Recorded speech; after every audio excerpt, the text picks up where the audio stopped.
Welcome back, everybody. This is our second class in JEE Mains previous year question series for chapter gravitation of class 11th.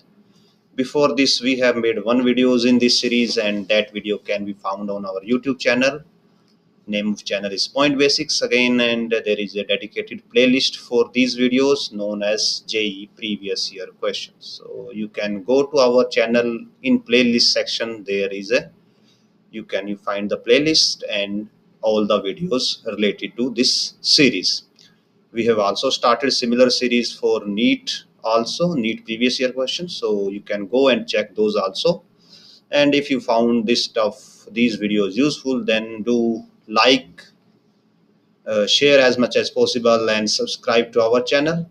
Also, if possible, do make some donations. It helps a lot in keeping these videos on regular basis, and also get a better computer hardware and better books, so we can provide you better quality content in better resolution also. So with this, let's start today's video. And in previous video, I think we have covered up to 7 questions or something. Yes, this was our last question number 7, and today let's start with question number 8. Specifically, gravitational chapter questions are a little bit lengthy in calculations, not concept wise, but calculation wise, they are slightly tricky. So you have to be aware that they can be time consuming in your exams. So let's start. From a sphere of mass m and radius r, a smaller sphere of radius r by 2 is carved out such that cavity is made in the original sphere is between its center and the periphery. Means पहले आपके पास ये बिगर sphere था, इससे ये वाला हिस्सा cut कर दिया गया, इतना स्फेयर हमने कट कर दिया, और जो कट किया है distance between the centre of original sphere and the remove part is 3r.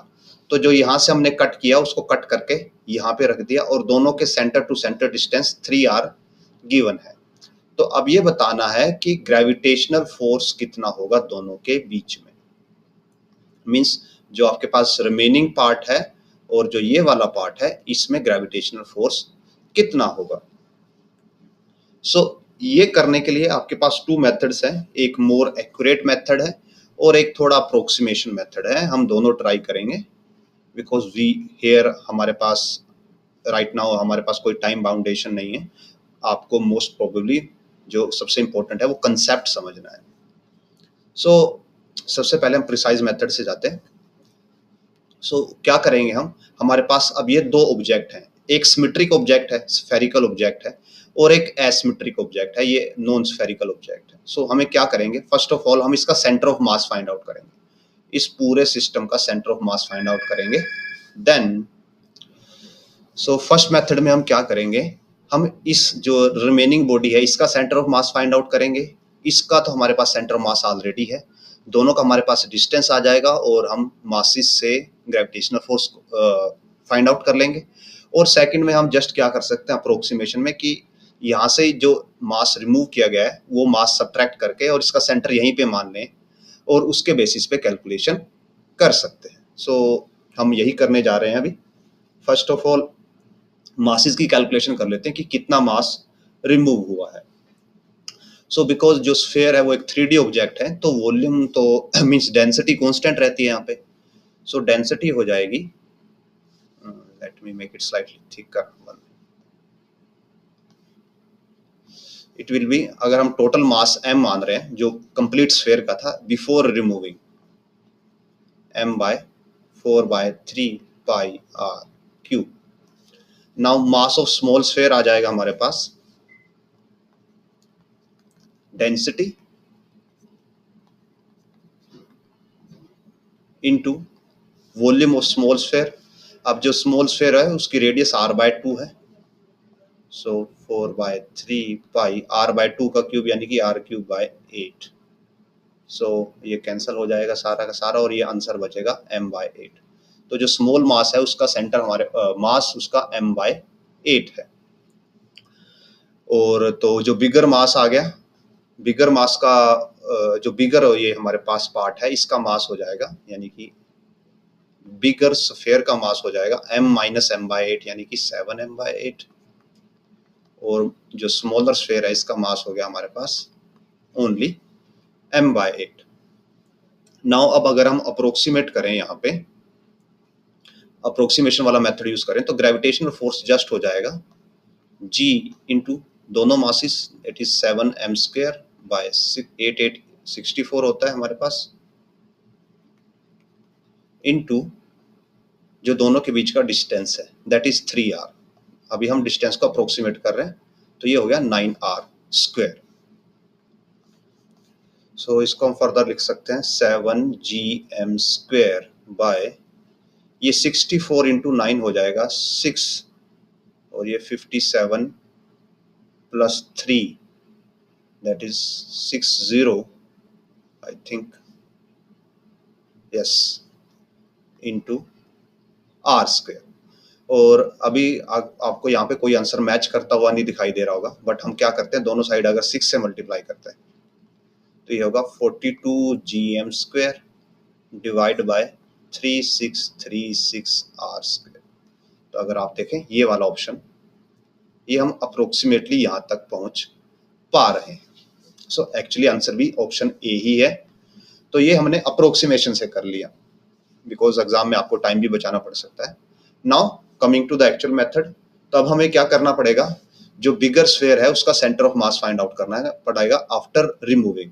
और वो कैसे करते हैं, इस ऑब्जेक्ट का जो हमने रिमूव किया इसको नेगेटिव मास मान के यहाँ पे सेंटर ऑफ मास कैलकुलेट किया जाता है। तो जो हमारा बिगर स्फीयर है उसका सेंटर ऑफ मास हम 0 पे मान लेंगे, और जो रिमूव्ड मास है उसका सेंटर जब ये यहाँ पे था नेगेटिव मास की तरह पे, तो इसका सेंटर होता, बिकॉज इसकी रेडियस r/2 है, तो इसका सेंटर ऑफ मास होता r/2, 0 पे। और जो बिगर मास है उसका मास की वैल्यू ये है और स्मॉलर की ये है। सो सेंटर ऑफ मास हो जाएगा xcm की value, it will B 7m/8 into 0 minus m/8 into r/2, और डिवाइड हो जाएगा जो दोनों मासेस हैं उनके डिफरेंस से। ओ सॉरी, यहाँ पे मास कैपिटल M आएगा, कंप्लीट M, बिकॉज जब सेंटर ऑफ मास कैलकुलेट करते हैं तो हम पूरी की पूरी बॉडी लेते हैं और उसमें से नेगेटिव मास को सब्ट्रैक्ट करते हैं। तो ये हमने यहाँ पे थोड़ा सा करेक्शन करना पड़ेगा, नोट m/8, ये M आएगा। सेंटर ऑफ मास के लिए पहले पूरा स्फीयर लिया जाता है और फिर एक नेगेटिव स्फीयर लिया जाता है। सो पूरा स्फीयर का मास m है और जो नेगेटिव स्फीयर है उसका नेगेटिव m/8 है, और divide by m minus m/8, और यहाँ से हम कर लेते हैं माइनस m/8 इंटू r/2, और ये हो जाएगा 7m/8, तो ये 7m/8। सो 8 से 8 कैंसिल हो जाएगा, m से m कैंसिल हो जाएगा, और हमारे पास बचेगा नेगेटिव r/40। मीन्स जो आपका बिगर स्फीयर था उससे अगर आप ये वाला पार्ट एक्सट्रैक्ट कर ले तो उसका सेंटर ऑफ मास थोड़ा सा शिफ्ट हो जाता है। कितना शिफ्ट हो जाता है, -r/40। यानी कि पहले जो डिस्टेंस 3r था, जो हमने यहाँ पे अप्रोक्सीमेट किया, वो एक्चुअली 3r नहीं, वो क्या है 3r प्लस r/14 है। और यहाँ पे प्लस क्यों हुआ, बिकॉज जो सेंटर ऑफ मास है ये लेफ्ट साइड में शिफ्ट हुआ, नेगेटिव साइड में शिफ्ट हुआ। अब सेंटर ऑफ मास यहाँ पे आ गया है। जो ये वाला डिस्टेंस है आपके पास, ये वाला डिस्टेंस 3r है, तो इसमें ये वाला डिस्टेंस भी ऐड हो जाएगा जो r/14 है हमारे पास। सो विद दिस जो हमारा नया ग्रेविटेशनल फोर्स की वैल्यू आएगी, F(g) की वैल्यू आएगी यहाँ पे, इट विल बी g। बाकी के वेरिएबल्स हमारे सारे के सारे सेम रहेंगे, m/8 इंटू 7m/8। जो डिस्टेंस हो जाएगा it will be 3r plus r/14 square. So 7gm² by 64, और जब इसको सोल्व किया जाएगा ये 42r प्लस r 43r का स्क्वायर, 43r का स्क्वायर डिवाइड बाय 14 का स्क्वायर, और 14 का स्क्वायर हमारा ऊपर चला जाएगा, सो 14 इंटू 14। और जब इसको पूरे को आप कैलकुलेट करोगे, एक्चुअली यूजिंग कैलकुलेटर बिकॉज लंबी कैलकुलेशन है, सो ये आपके पास आता है 0.0116 GMR² बाय R²। और जब आप ये 41/3600 का रेशियो निकालोगे तो ये एग्जैक्टली यही आता है। आप कैलकुलेटर का यूज करके देख सकते हो। सो आइदर आप ये वाला प्रोसेस यूज कर सकते हो या फिर डायरेक्ट अप्रोक्सीमेशन यूज कर सकते हो। डायरेक्ट अप्रोक्सीमेशन में आपके लिए बेटर रहेगा बिकॉज उसमें आपको टाइम भी कम लगता है और आंसर भी आप ऑलमोस्ट गैस कर पा रहे हैं। So with this next question की तरफ बढ़ते हैं। Two particles of equal mass m go around in circle of radius r under the action of their mutual gravitational attraction. Speed of each particle हमें बतानी है। सो दो पार्टिकल है वो सर्कल में रोटेट कर रहे हैं। सपोज ये उनका सर्कल है रोटेशन का, और उनके बीच का डिस्टेंस ये जो सेंटर से डिस्टेंस है उनका रोटेशनल सेंटर से, यानी कि उनके सेंटर ऑफ मास से, दैट इज r। और इनका जो सेंटर ऑफ मास है वो सेंटर में क्यों लाई करेगा, बिकॉज दोनों का मास इज इक्वल है। ये भी मास m है और ये भी मास m है एज पर गिवन। अगर दोनों मासेस इक्वल हो तो सेंटर ऑफ मास दोनों के बीच में लाई करता है। तो अगर रेडियस r है तो दोनों के बीच का डिस्टेंस कितना हो जाएगा, 2r। तो जो ग्रेविटेशनल फोर्स होगा Fg, it will B Gm² divide by 2r का स्क्वायर। और ये किसके इक्वल होना चाहिए, बिकॉज यहाँ पे रोटेशन हो रही है तो सेंट्रीपिटल फोर्स के इक्वल होना चाहिए। और अगर इस ऑब्जेक्ट के लिए सेंट्रीपिटल फोर्स लें तो इट विल बी mv²। यहाँ पे ओनली r आएगा ना कि 2r, बिकॉज रोटेशन इस O पॉइंट के अराउंड हो रही है। ग्रेविटेशनल फोर्स इन दोनों ऑब्जेक्ट की वजह से एक दूसरे पे लग रहा है और रोटेशन O पॉइंट की वजह से हो रही है। दैट्स वाई जो रेडियस ऑफ रोटेशन है ओनली r है। तो इसको आप सोल्व कर सकते हैं। ये स्क्वायर से square cancel, it will be Gm by ये 4r² आएगा और r से r कैंसिल हो जाएगा, so 4r under root is equal to v। So जो ऑप्शन ए है वो हमारा मैच करता है। Next question. Two spherical bodies of mass m and 5m, radius r and 2r release respectively in free space with initial separation between their center is 12r. If they attract each other due to gravitational force only, then distance covered by small body just before the collision. So ये question NEET में भी repeat हुआ है, means NEET में भी आया हुआ है। सो लेट अस कंसीडर, हम यहाँ पे क्या मेथड यूज करने जा रहे हैं, हम ये मान के चलेंगे बिकॉज यहाँ पे ओनली क्या है, इंटरनल फोर्सेस है। ग्रेविटेशनल फोर्स की वजह से अट्रैक्ट कर रहे हैं तो ग्रेविटेशनल फोर्स इंटरनल फोर्स होता है, तो इनका सेंटर ऑफ मास मूव नहीं करेगा। So let's draw the diagram. पहले बेसिक डायग्राम तैयार कर लेते हैं। ये सपोज हमारा ओरिजिन है और ये हम ऐसे लाइन लगा रहे हैं इनको शो करने के लिए, एंड एक ऑब्जेक्ट बना लेते हैं एंड कॉपी इट।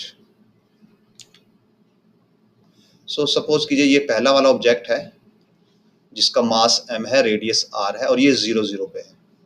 नाउ जो दूसरा वाला ऑब्जेक्ट है वो सपोज यहाँ पे कहीं पे है और जो इनके सेंटर टू सेंटर डिस्टेंस है वो 12r है।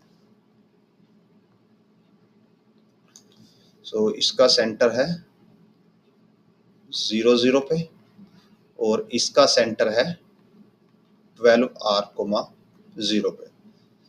इसका मास 5m है और रेडियस 2r है और इसका मास m है और रेडियस r है, और जो दोनों के बीच का डिस्टेंस वो 12r हो गया। यूजिंग कोऑर्डिनेट सिस्टम आप इजीली देख सकते हैं।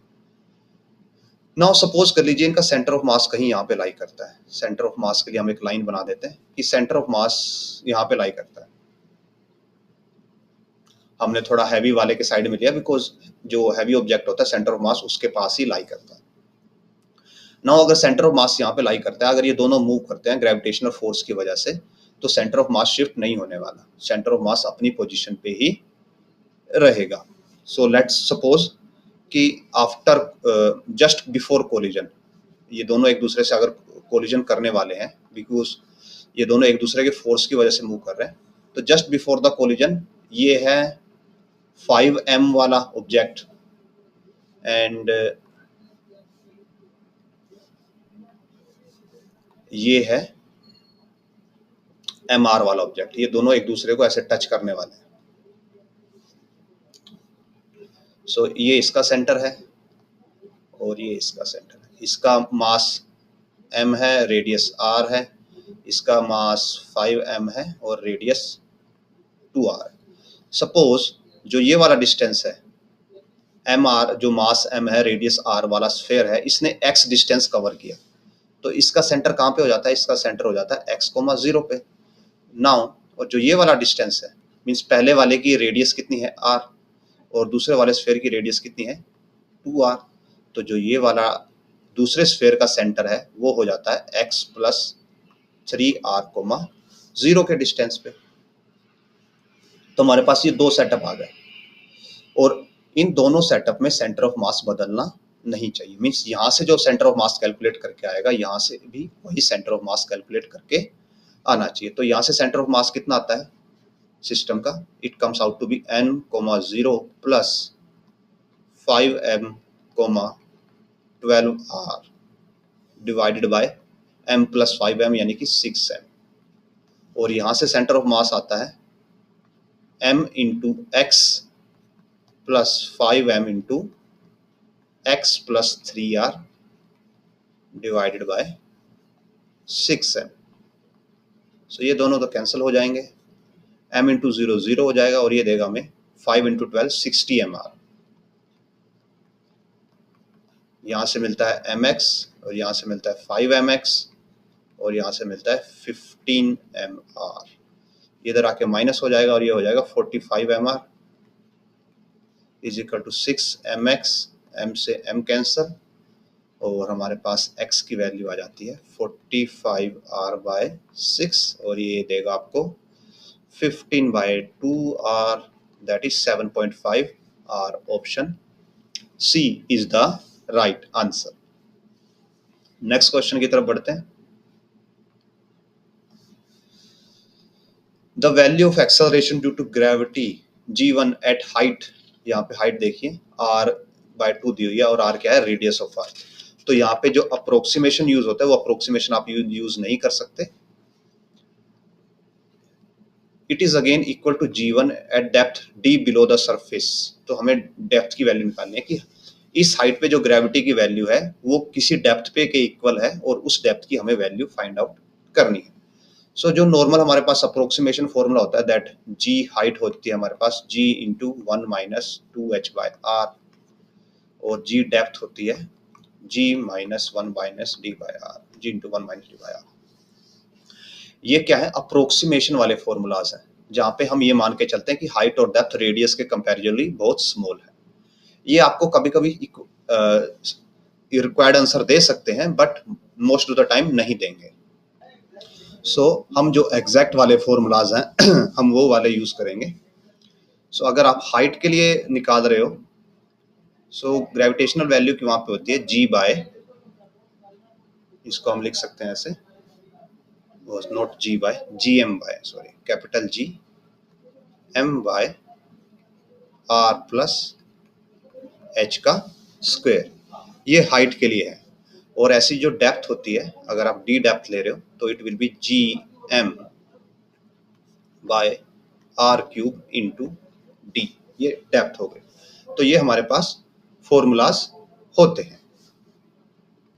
और यहाँ पे जो ये d है ये सेंटर से मेजर किया जाता है, आपको ये ध्यान रखना है, ये सेंटर से मेजर किया जाता है। और यहाँ पे जो d गिवन है it is below the surface, means ये सरफेस से बिलो वाला है। Let me explain it again. अगर ये अर्थ है हमारी, तो अगर आपको किसी डेप्थ पे निकालनी है तो यहाँ पे ये d वाला ये डिस्टेंस होता है, सेंटर से मेजर किया जाता है।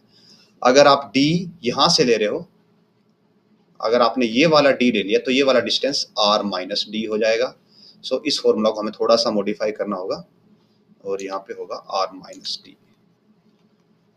ये डेप्थ के लिए फॉर्मूला होता है, डिपेंडिंग अपॉन आप डेप्थ कहाँ से मेजर कर रहे हो। अगर सेंटर से मेजर करते हो तो ओनली डी आता है, और अगर आप ऊपर से मेजर करते हो तो r माइनस डी आता है। और यहाँ पे ऊपर से मेजर की गई, that's why r minus D हम ले रहे हैं। नाउ ये बोला गया कि ये वैल्यूज इक्वल हैं एक दूसरे के। हाइट की वैल्यू पुट कर देते हैं, gm by r plus r by 2 का स्क्वायर इज इक्वल टू हो जाएगा gm by r cube into r minus D.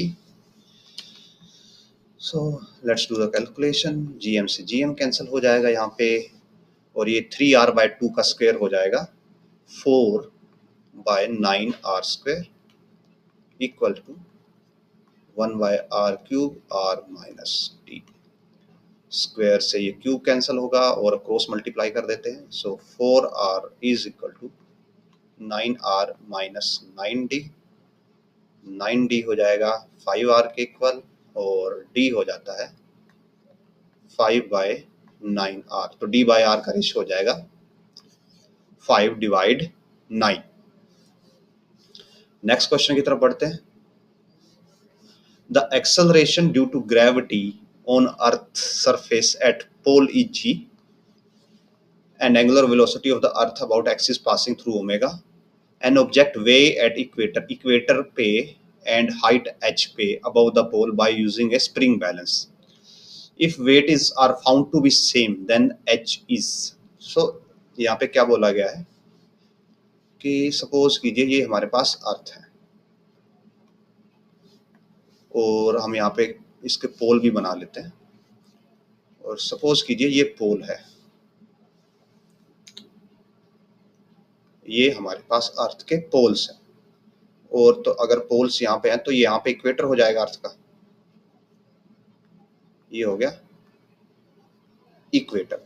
Now हमें ये पता है कि जो इक्वेटर है, इक्वेटर पे ग्रेविटी की वैल्यू थोड़ी सी कम होती है एज कंपेयर टू पोल्स। और ऐसा क्यों है?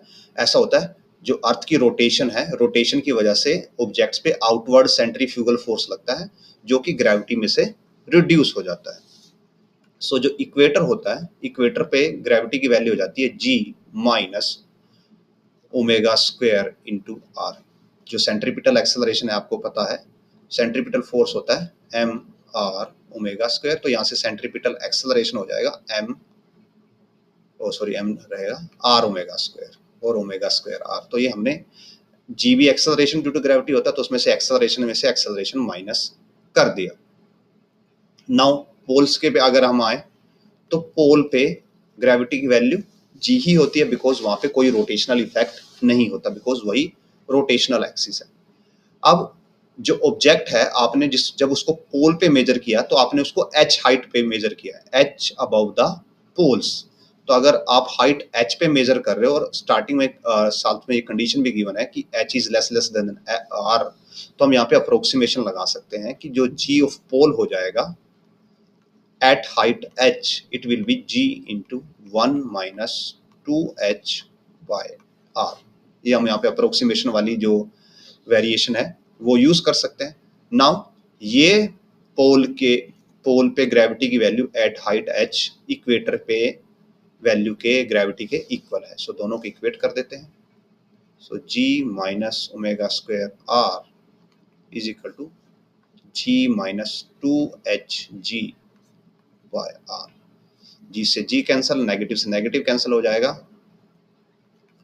और omega square into r square आ जाएगा 2h इंटू जी, और यहाँ से h की वैल्यू आ जाती है omega square r square divided by 2g। And here is option a, r square omega square by 2g। Height की वैल्यू हमारे पास आ जाती है। Now moving to next question. The height at which weight of body will be same as that height at the same depth h from the surface of the earth, radius of the earth or effect of rotation are neglected.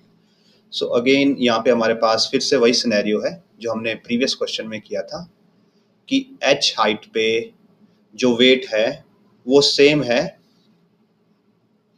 किसी depth पे, और उस depth की हमें value को find out करना है। सो यहाँ पे एज पर मेंशन जो हाइट है वो किसके इक्वल है, डेप्थ के इक्वल है। हाइट और डेप्थ इक्वल है दोनों, और उस पे जो वेट है वो भी इक्वल है।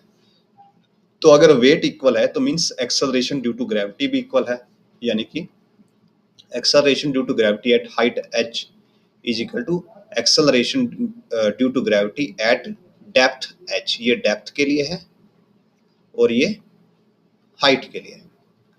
अब हाइट के लिए जो एक्सेलरेशन ड्यू टू ग्रेविटी होता है उसके लिए फॉर्मूला होता है हमारे पास gm divided by r plus h का स्क्वायर। और अगर डेप्थ h है और ये मेजर्ड फ्रॉम द सरफेस, ये सरफेस से मेजर हो रही है, तो इसके लिए फॉर्मूला हो जाता है gm by r cube. Centre से डिस्टेंस हो जाएगा r माइनस एच, बिकॉज अगर ये अर्थ है तो जो आपकी डेप्थ है वो सरफेस से मेजर किया आपने, ये h, तो सेंटर से डिस्टेंस हो जाता है r माइनस एच।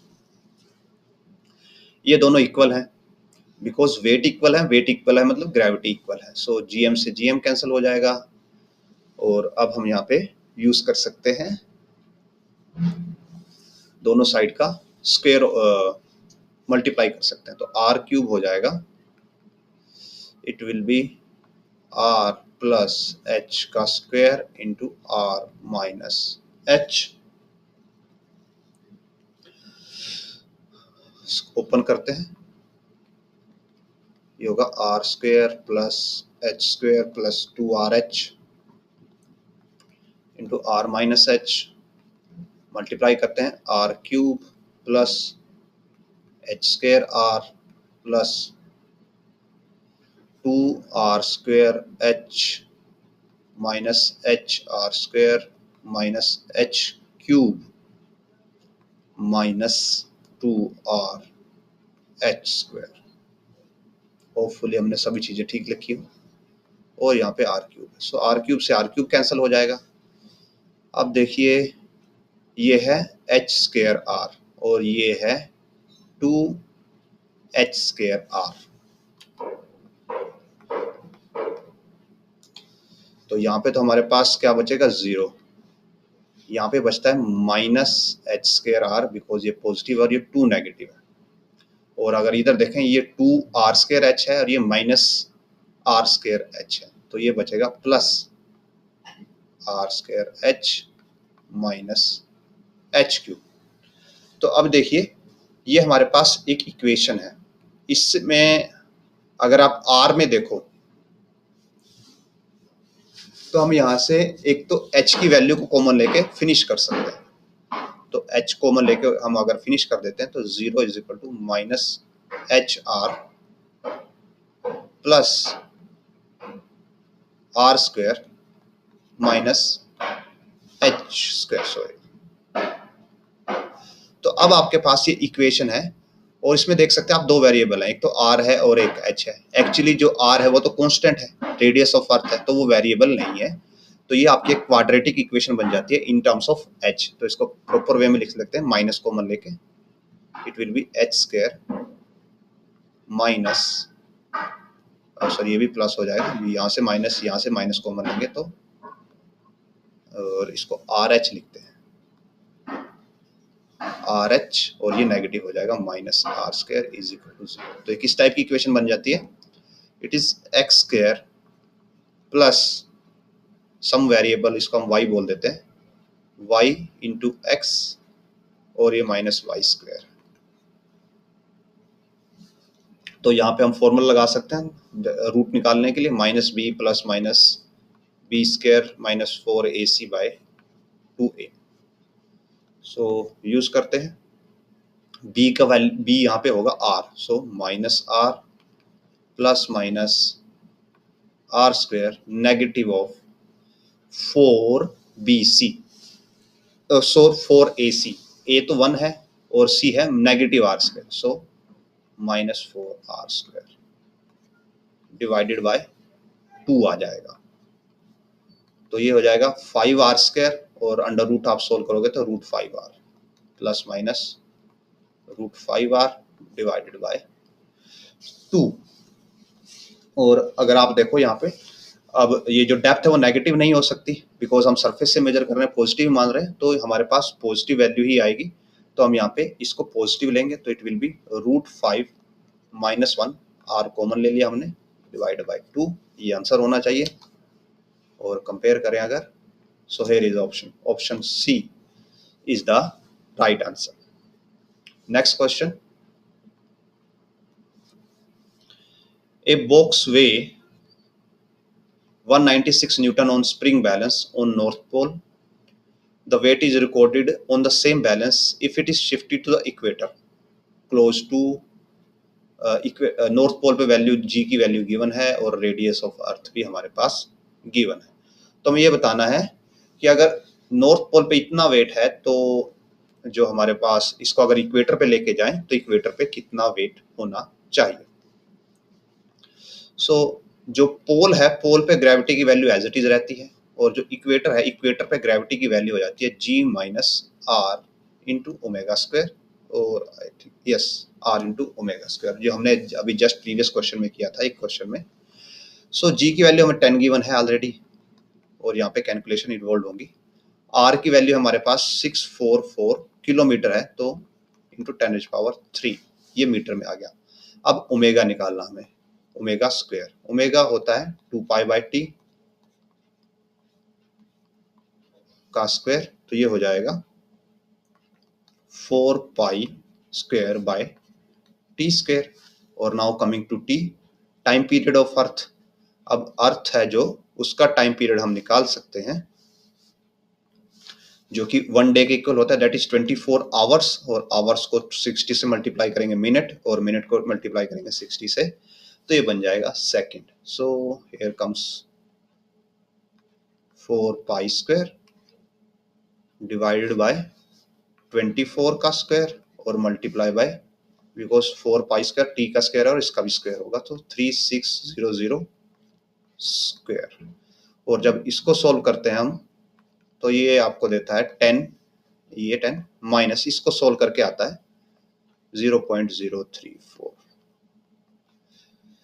एंड जो वैल्यू आ जाती है, इट इज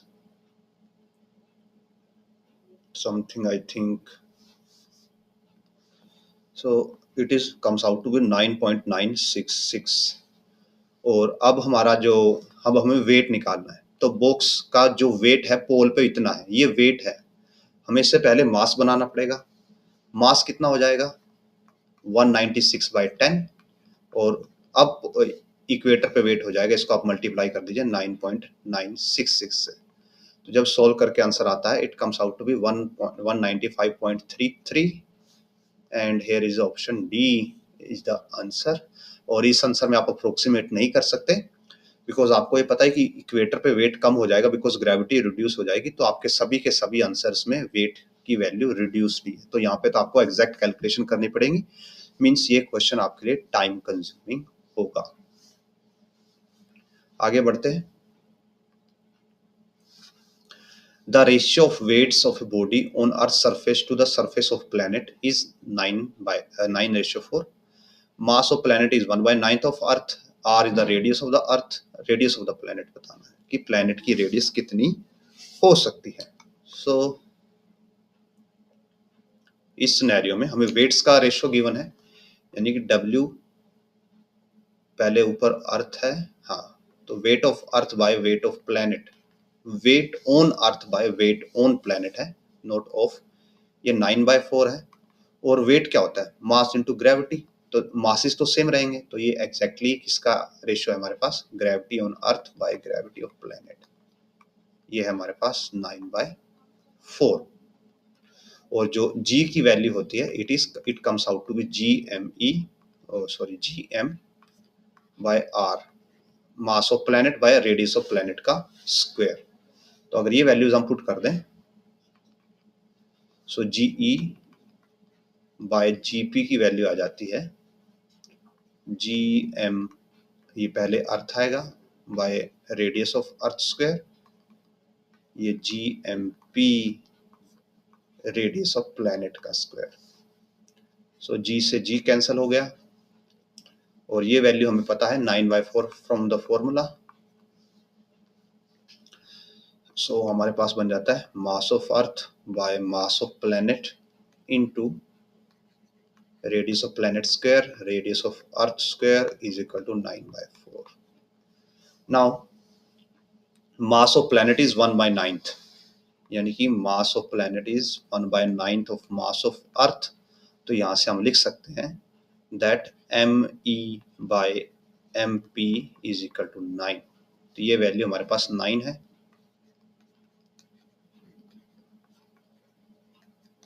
कट कर देंगे 9 से 9 को, और यहाँ से आ जाता है radius of planet by radius of earth square root लेते हैं तो बनता है 1/2. तो प्लैनेट की रेडियस आ जाएगी रेडियस ऑफ अर्थ बाय 2, जो कि r ली हुई है.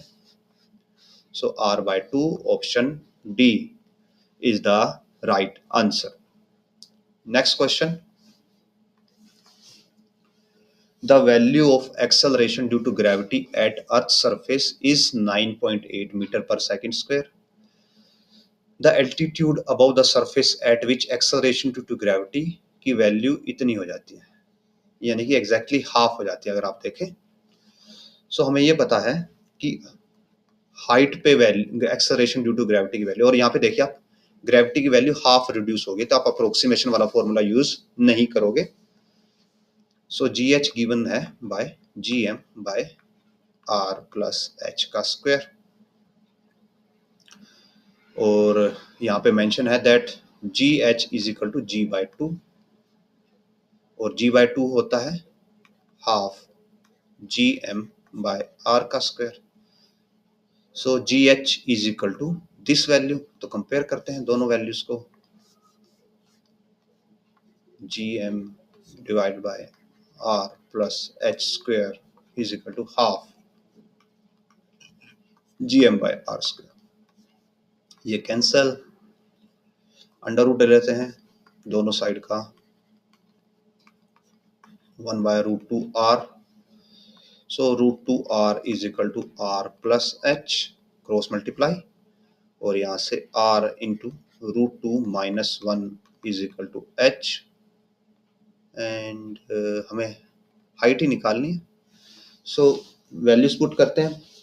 √2 होता है 1.41 माइनस 1 हो जाएगा 0.41, यानी कि 41/100. रेडियस ऑफ अर्थ 6.4 इंटू 10⁻⁶ हमें गिवन है. सो जब आप इनको मल्टीप्लाई करोगे सो ये हो जाएगा कट करके 10⁻⁴, 64 इंटू इसको अगर हम 40 मान लें जस्ट, तो ये 16 0 25.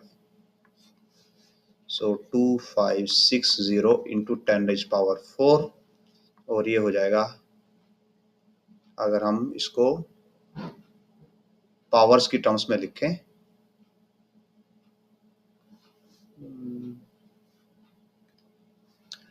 और ये 3 बनेगा एक्चुअली. वाई? बिकॉज हमने 64 का भी डेसिमल हटा दिया, तो ये 10 बन, तो यहाँ पे 3 बनता है ऊपर, और इसको आप लिख सकते हो 2.56 इंटू 10⁻⁶, और ये मैच करता है हमारा ऑप्शन ए से. यहाँ पे देखिए ऑप्शन बिल्कुल अलग अलग हैं, तो आप अप्रोक्सीमेशन यूज कर सकते हो. Going to next question. Suppose that angular velocity of rotation of earth is increase, means जो ओमेगा है ओमेगा को इंक्रीज कर दिया.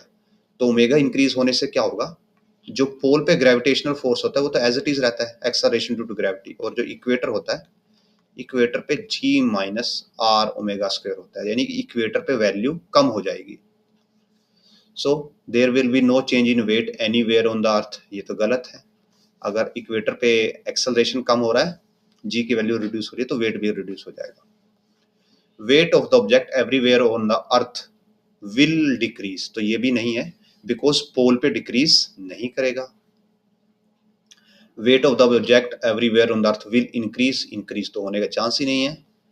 Accept at poles weight of the object on earth will decrease. So option d right है. और reason क्या है कि पोल पे ग्रेविटी रोटेशन की वजह से इफेक्टेड नहीं होती, बिकॉज जो पोल है वो रोटेशन के सेंटर पे ही आते, रोटेशनल एक्सिस पे आते हैं, तो वहां पे रेडियस 0 हो जाती है और ये r ओमेगा स्क्वायर की टर्म नहीं कंट्रीब्यूट करती नेगेटिव में, दैट्स वाई। और इक्वेटर पे करती है और बाकी के प्लेसेस पे, हर प्लेस पे करती है। इक्वेटर पे मैक्सिमम करती है और बाकी के प्लेसेस पे थोड़ा कम करती है, डिपेंडिंग अपॉन द एंगल कितना है सेंटर से। So that's why option D will be the right answer. Next question, variation of acceleration due to gravity g with distance d from the center of earth is best represented by। तो हमें यहाँ पे representation देनी है acceleration due to gravity की with respect to distance from the center। so let's start। so ये हम already कर चुके हैं cover, that what happened, yes, that कि जो acceleration due to gravity है at height h, उसके लिए वैल्यू होती है हमारे पास gm by r plus h का स्क्वायर, और जो डेप्थ है d, और ये कहां से मेजर की जा रही है, सरफेस से मेजर की जा रही है। अगर आप इसको सरफेस से मेजर करते हो तब वैल्यू आती है gm r cube r minus h, और अगर आप डेप्थ को सेंटर से मेजर कर रहे हो तब वैल्यू आएगी d डैश। ये वैल्यूज हमारे पास आती हैं। तो अगर हम यहां से देखें कि सरफेस के बाद, यानी कि सरफेस किस पे, आर पे है, रेडियस आर पे ही सरफेस होता है अर्थ का, उसके बाद तो जो डिक्रीज है वो प्रोपोर्शनल है 1 बाय आर प्लस एच के स्क्वायर के, यानी कि स्क्वायर का डिक्रीज है। तो अगर आप देखो यहाँ पे स्क्वायर का डिक्रीज नहीं है, यहाँ पे कोई डिक्रीज नहीं है, तो ओनली ये दो ऑप्शन बचते हैं हमारे पास, स्क्वायर का डिक्रीज। एंड जो सेंटर सरफेस से इंटरनल पार्ट है, अंदर वाला पार्ट है अर्थ का, ये वाला पार्ट है, यहाँ पे gm कांस्टेंट है, g ग्रेविटेशनल कांस्टेंट है, यूनिवर्सल कांस्टेंट होता है, m मास ऑफ अर्थ है और r रेडियस ऑफ अर्थ है, ये कांस्टेंट है, तो प्रोपोर्शनल है r माइनस h के।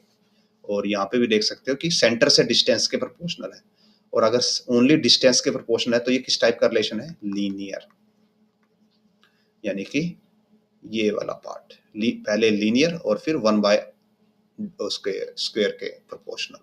सो option b will be the right answer.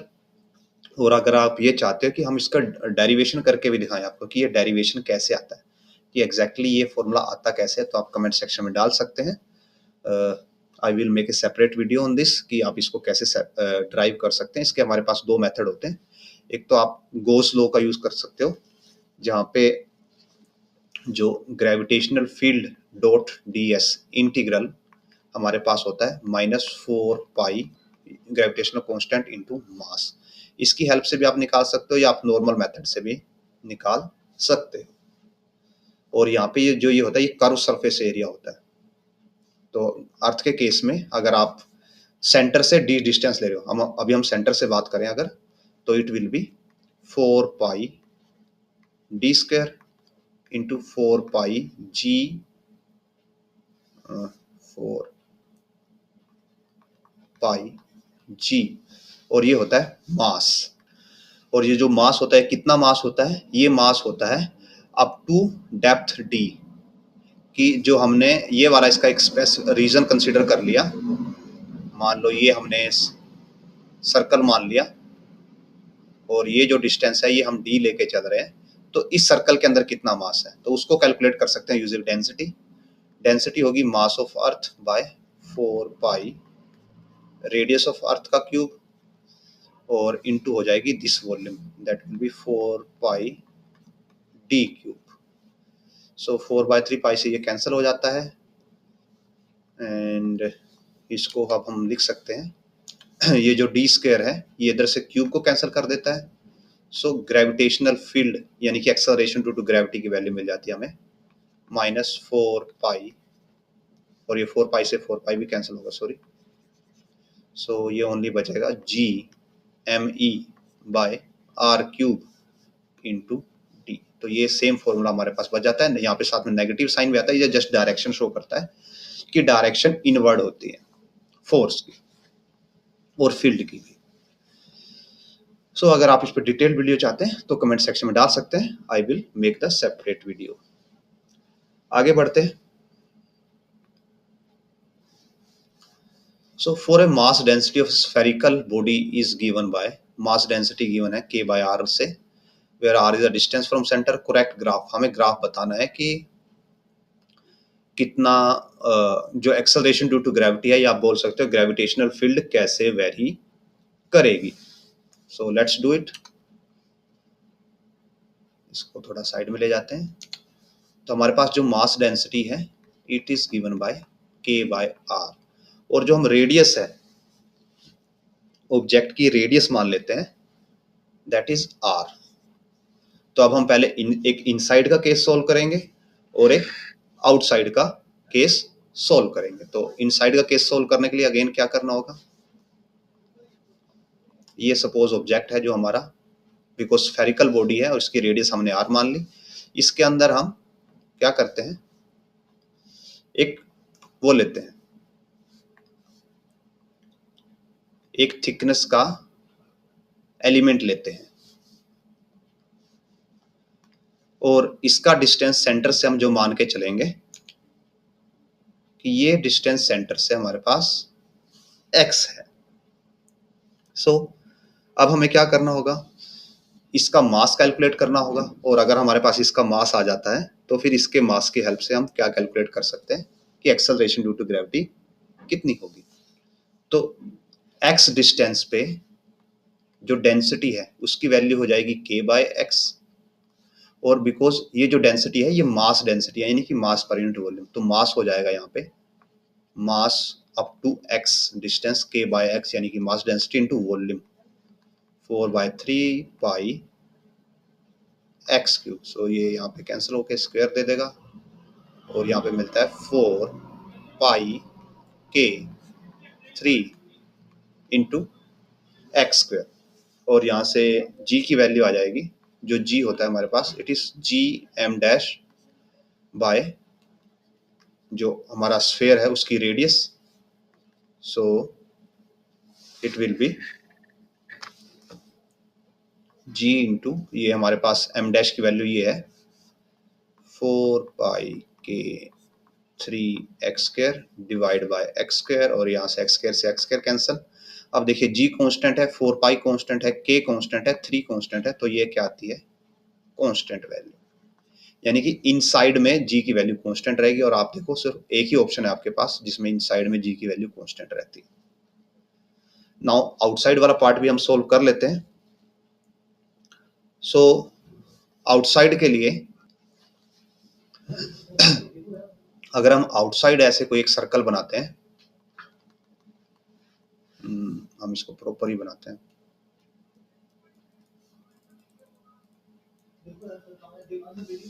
So yes, suppose कीजिए आउटसाइड हमने एक सर्कल बनाया और ये डिस्टेंस हमने ले लिया y. अब बिकॉज जो मास है वो तो सिर्फ रेड वाले पार्ट के अंदर ही कंसंट्रेटेड है, बाहर कोई मास नहीं है, तो जो मास की वैल्यू रहेगी वो मैक्सिमम मास होगा, और वो किसके इक्वल होगा, डेंसिटी. और जो डेंसिटी हो जाएगी वो भी यहाँ तक ही डेंसिटी वेरी करेगी, उसके बाद वेरी नहीं करेगी. तो डेंसिटी हो जाएगी k बाय r, और r क्या है, radius, into 4/3 pi r cube. So ये कट होके यहाँ पे स्क्वायर बचेगा हमारे पास. So it will be 4 pi k by 3 into r square. Now जो हम डिस्टेंस निकाल रहे हैं वो हम y डिस्टेंस, ग्रेविटी की वैल्यू कहाँ पे निकाल रहे हैं, y डिस्टेंस पे. सो अब ग्रेविटी की वैल्यू हो जाएगी g m dash bye y square. So it will be 4 pi k r square by 3 into y square. Now हमें ये पता है कि जो y है ये रेडियस से ज़्यादा है, तो ये दोनों एक दूसरे को कैंसिल नहीं करेंगे. मीन्स यहाँ पे जो ग्रेविटी की वैल्यू है g है प्रोपोर्शनल रहेगा 1/y स्क्वायर के, यानी कि स्क्वायर का डिक्रीज मिलेगा. सो अगेन जो ऑप्शन हमें बी में मिल रहा है, so option b will be the right answer. Let's move to next question. So if earth has no rotational motion, the weight of a person on equator is w. determine the speed at which earth would rotate about its axis so that person weight will be 3/4w। Radius of अर्थ हमें given है और जी की value हमें given है। सो हमें ये पता है कि इक्वेटर पे gravitational force acceleration due to gravity की वैल्यू ये होती है r इंटू ओमेगा स्क्वायर। अब ये पूछा गया है कि अगर रोटेशन नहीं होता तो w वेट होता, और रोटेशन ना हो तो मतलब कि अगर नो रोटेशन है तो ओमेगा क्या हो जाएगा 0 और g इक्वेटर क्या हो जाएगा अर्थ के जो normal acceleration due to gravity होती है जिसको हम 9.8 याद देते हैं, यहाँ पे 10 ले रहे हैं तो 10 हो जाएगा, और यहाँ पे वेट हो जाएगा जो कि w ही होगा, मींस मेंशन ही है, नो रोटेशन के केस में वेट w है। नाउ रोटेशन, कि अगर रोटेशन हो जाती है तो g की वैल्यू रिड्यूस हो जाती है by factor r omega square, और अब वेट क्या हो जाएगा, दोनों साइड मास से मल्टीप्लाई करना पड़ेगा हमें। So m g e equals to m times g minus r omega square, और यहाँ पे वेट की वैल्यू कितनी है m इंटू जी। सो अब ये बोला गया है कि जो ये वाला वेट है इसको हम क्या बोलते हैं mge, हाँ, कि जो ये वाला वेट है ये इसका कितना है 3/4 है। So mge is equal to 3/4 of mg। तो ये वैल्यू हम इधर पुट करके सॉल्व कर सकते हैं। So it comes out to be 3/4 of mg is equal to m into g minus r omega square. m से m कैंसिल कर सकते हैं, r ओमेगा स्क्वायर इधर आ जाएगा और 3/4g उधर चला जाएगा। So r omega square is equal to g minus 3/4 of g, और ये बचता है हमारे पास r omega square is equal to g/4, और यहाँ से ओमेगा स्क्वायर की वैल्यू आ जाती है, यानी ओमेगा की वैल्यू आ जाएगी अंडर रूट में g/4r।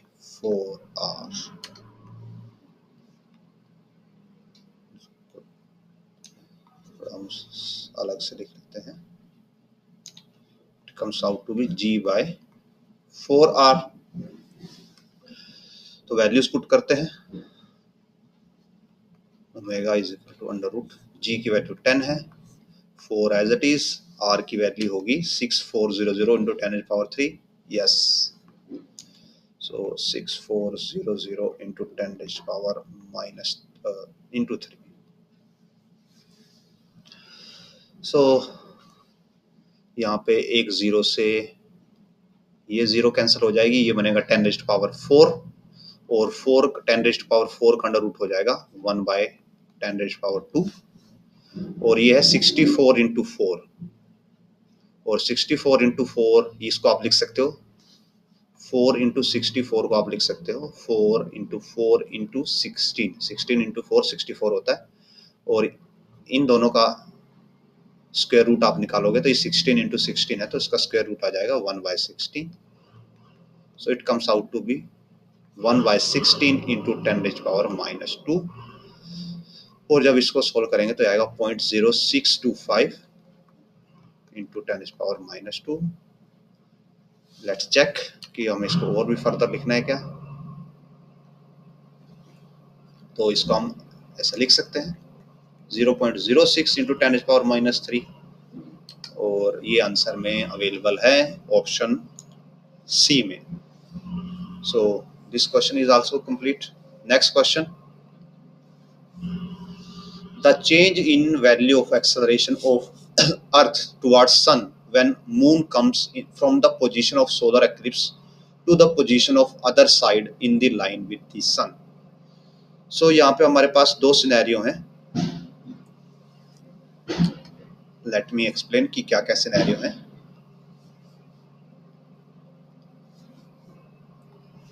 सपोज ये तो हमारे पास सन है एंड ये अर्थ है एंड ये हो जाएगा हमारे पास मून। इस पहला सिनेरियो तो ऐसे है कि एक टाइम पे तो मून यहाँ पे है और एक टाइम पे क्या होता है मून दोनों के बीच में आ जाता है यहाँ पे। So let us copy, where is copy, ये रहा, paste and copy and paste। So जो हमारे अर्थ और मून है वो सन और अर्थ है वो एज इट इज है। एक बार जो मून है वो अपोजिट साइड में है और एक बार एक्लिप्स कर रहा है और एक बार अपोजिट साइड में है।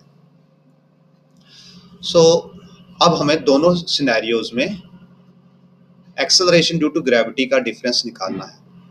और एक्सेलरेशन ड्यू टू ग्रेविटी को हम कैसे निकाल सकते हैं? Using force, because acceleration due to gravity actually force से ही है। तो अगर हम फोर्स का डिफरेंस निकाल पाए तो एक्सेलरेशन का डिफरेंस भी निकाल पाएंगे। तो अगर हम ये मान के चलें कि जो मून है उसकी ऑर्बिट स्फेरिकल है, सर्कुलर है, सॉरी नॉट स्फेरिकल, तो मून का अर्थ से डिस्टेंस चेंज नहीं हो रहा और अर्थ का सन से डिस्टेंस चेंज नहीं हो रहा। तो सपोज कीजिए हम अर्थ के सेंटर पे कैलकुलेशंस करते हैं, यहाँ पे सेंटर पे पर्सन है। तो इस सिनेरियो में इसको अगर हम सिनेरियो बोल दें ए और इसको बोलते हैं सिनेरियो बी, तो सिनेरियो ए में पर्सन के ऊपर लगने वाले फोर्सेस कौन से हैं? F a. यहाँ पे हो जाएगा force due to sun plus force due to minus force due to moon. ये डायरेक्शन को हम पॉजिटिव मान रहे हैं, ये डायरेक्शन को हम नेगेटिव मान रहे हैं। ओके, तो ऐसे मून फोर्स लगाएगा ग्रेविटेशनल और ऐसे यहाँ पे सन फोर्स लगाएगा ग्रेविटेशनल। तो यहाँ पे नेट फोर्स हो जाएगा सन की तरफ f s minus f m है। नाउ बी सिनेरियो में आते हैं, तो बी सिनेरियो में टोटल फोर्स हो जाता है, बिकॉज अब जो सन वाला भी इधर लग रहा है और मून वाला भी इधर ही लग रहा है, so it will be sun plus moon. तो बिकॉज हमें दोनों केसेस में चेंज इन वैल्यू निकालना है कि जी की वैल्यू में कितना चेंज आएगा। तो जी की वैल्यू में जितना चेंज आएगा उतना ही वैल्यू में चेंज आएगा फोर्स की। तो यहाँ से हम फोर्स की वैल्यू में अगर चेंज निकाल पाए तो हम जी की वैल्यू का चेंज निकाल सकते हैं। सो डेल्टा एफ क्या हो जाएगा? F b minus f a. और यहाँ पे हम जस्ट चेंज निकाल रहे हैं तो पॉजिटिव नेगेटिव का कोई इतना डिफरेंस नहीं आएगा, तो आप f a minus f b भी कर सकते हो। आंसर में जस्ट पॉजिटिव नेगेटिव का फर्क आएगा। So it will be f s minus f m, sorry plus f m minus f s plus f m. ये दोनों कैंसिल हो जाएंगे और ये आ जाएगा twice of the force exerted by moon. ये फोर्स के अंदर चेंज है, अगर आप इसको मास से डिवाइड कर दोगे तो ग्रेविटी के अंदर चेंज आ जाएगा। सो ये फोर्स था, फोर्स को लिखा जा सकता है मास टाइम्स एक्सेलरेशन। और ये कौन सा एक्सेलरेशन होगा? चेंज वाला एक्सेलरेशन, कि एक्सेलरेशन में कितना चेंज आया, तो mass into change in acceleration is equal to twice force हो जाएगा पर्सन के ऊपर मून के थ्रू, that will be g mass of moon into mass of person जो कि m है, by distance of earth and moon, distance earth moon का square. So mass person of mass से person of mass clear change हो जाता है और change in acceleration आता है 2g मास ऑफ मून और अर्थ, और सॉरी ये मून आएगा यहाँ पे, अर्थ और मून का जो हमारे पास डिस्टेंस है। और यहाँ पे अगर आप देखो तो अर्थ और मून का जो मीन डिस्टेंस क्या होगा, सेंटर टू सेंटर डिस्टेंस लेंगे अगर हम, तो वो यहाँ पे ऑलरेडी गिवन है रेडियस ऑफ द ऑर्बिट। ये सेंटर टू सेंटर ही होती है हमेशा। सो 2 इंटू जी की वैल्यू 6.67 10⁻⁻11, मास ऑफ मून है 7.36 10⁻22 divided by square. So 3.8 into 3.8 into 10⁻16। So just अगर हम ओनली वैल्यूज पे देखें जाके तो ये +16 है, ऊपर जाके -16 हो जाएगा, तो ये बन जाएगा -37 एंड नॉट 37 27 सॉरी, और ये 22 है, तो यहाँ से तो आ गया -5 10⁻⁻5। अब अगर यहाँ पे देखें हम 3.8 ये है और ये 3.8 है और ये 7.36 है। सो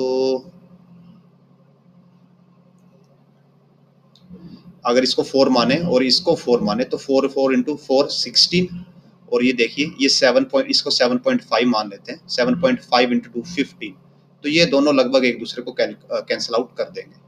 मीन्स आपकी जो 10 पावर है वो चेंज नहीं होगी क्योंकि ये लगभग एक दूसरे के इक्वल है। तो आपका आंसर 6 समथिंग मल्टीप्लाई 10⁻⁵ के आसपास आएगा, जो कि एक ही आपके पास ऐसा ऑप्शन है जिसमें 10⁻⁵ दी हुई है। So option A is the right answer. So with this इस वीडियो को हम यहीं पे एंड करते हैं। होपफुली जो हमने यहाँ पे क्वेश्चंस कवर किए उनसे आपकी अंडरस्टैंडिंग इंप्रूव हुई होगी और आपके कंसेप्ट्स इंप्रूव हुए होंगे। अगेन अगर आपके कोई डाउट्स हैं या सजेशंस हैं आप कमेंट सेक्शन में डाल सकते हैं। I will try to answer them and implement them. And अगर आपको वीडियो पसंद आए तो लाइक कीजिए, शेयर कीजिए जितना हो सके, चैनल को सब्सक्राइब कीजिए, it helps a lot. Also, if you can make some donation, do make some donation. It helps to keep these videos regular, and we will meet in next video. Till then, thanks for watching.